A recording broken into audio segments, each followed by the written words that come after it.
Então, crianças, vocês puderam também aí através do vídeo ver os principais locais, né, aonde esses migrantes chegavam, né, esses imigrantes chegavam para poder se alojarem, né, cidades, várias cidades, né, e locais do Rio de Janeiro, inclusive.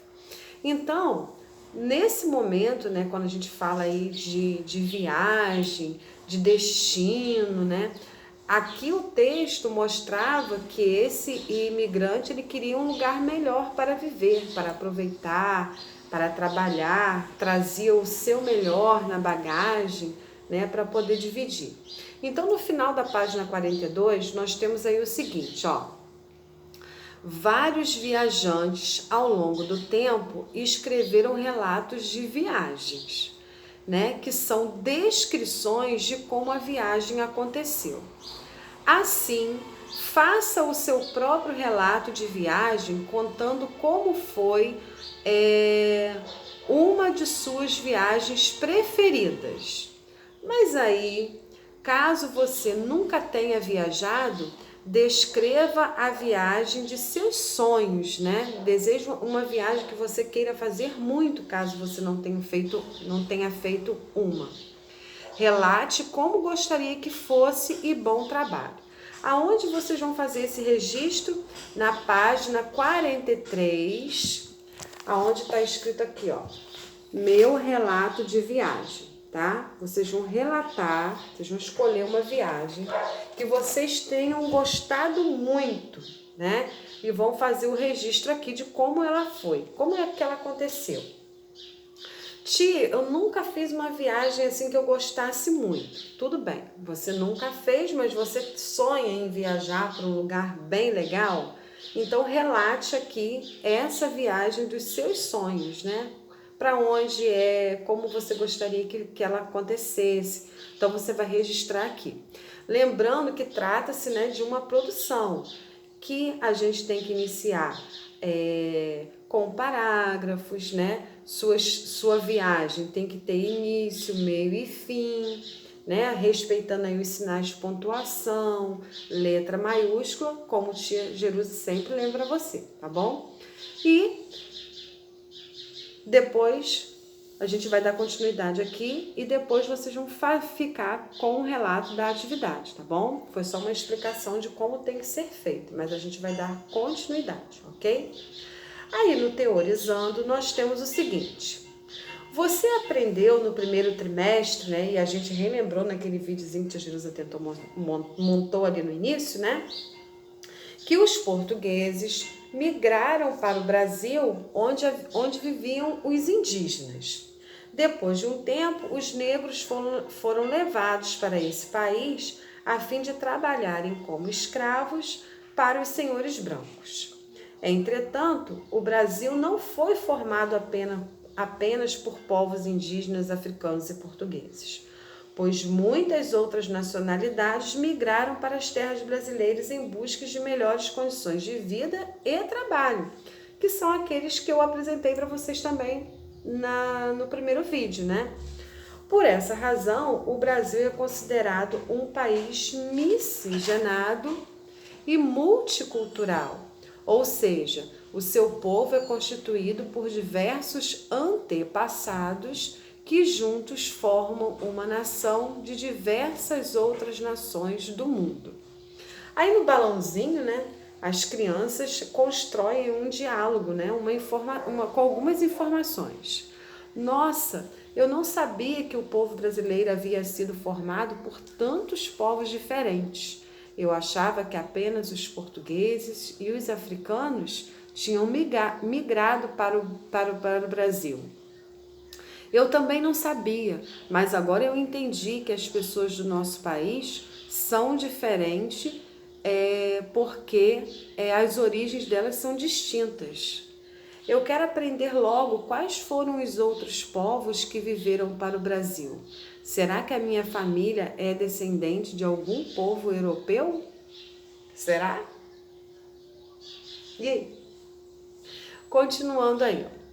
Nesse sentido, no século XIX e início do século XX, o governo brasileiro incentivou bastante a migração para o Brasil, pois era necessária a mão de obra para trabalhar nas lavouras de café que estavam produzindo cada vez mais.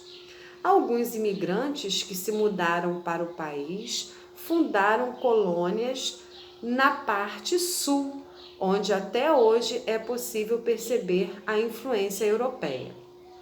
Os outros imigrantes se consolidaram em cidades como Rio de Janeiro e São Paulo, pois muitos acreditavam que os centros urbanos poderiam oferecer mais oportunidades do que a zona rural do país.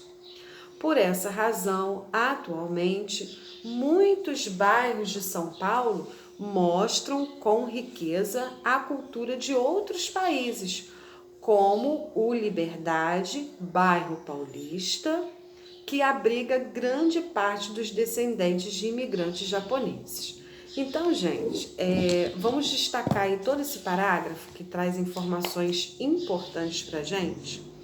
Então, como eu já tinha falado, né, essa migração também ocorreu devido à mão de obra necessária, né, para trabalhar nas lavouras de café que cada vez cresciam mais, tá? E esses povos, né, vinham mais para onde? Para os centros urbanos do Rio e de São Paulo, porque nós vimos também que Rio e São Paulo eram grandes polos industriais, né? Eles acreditavam que no Rio e em São Paulo eles conseguiriam trabalho mais fácil, tá? Dando continuidade aí, nessa época, o governo fez uma grande propaganda no exterior a fim que as pessoas se mudassem para o Brasil. Contudo, era desejado que apenas europeus brancos se mudassem para as terras tupiniquins, né, se referindo ao Brasil, pois eles eram considerados a melhor etnia, né? Ou seja, eram pessoas brancas, eram quem tinha dinheiro, então eles eram visados dessa forma, né? Queria que os europeus viessem em maior quantidade.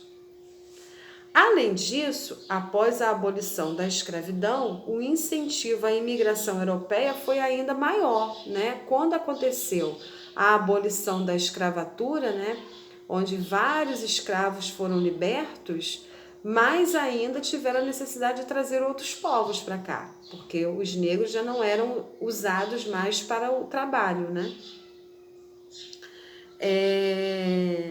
Uma vez que o preconceito e o racismo ainda estavam escancarados na sociedade brasileira, que acreditava na minoridade do negro em detrimento do europeu branco e católico. Assim, o Brasil recebeu, como eu também mostrei para vocês, italianos, japoneses, libaneses, poloneses, alemães, holandeses, portugueses, chineses, dentre outras nacionalidades, tá? Na sequência, na página 45, temos aí, ó, quantos povos se mudaram para o Brasil? Eu não imaginava que eram tantas nacionalidades diferentes.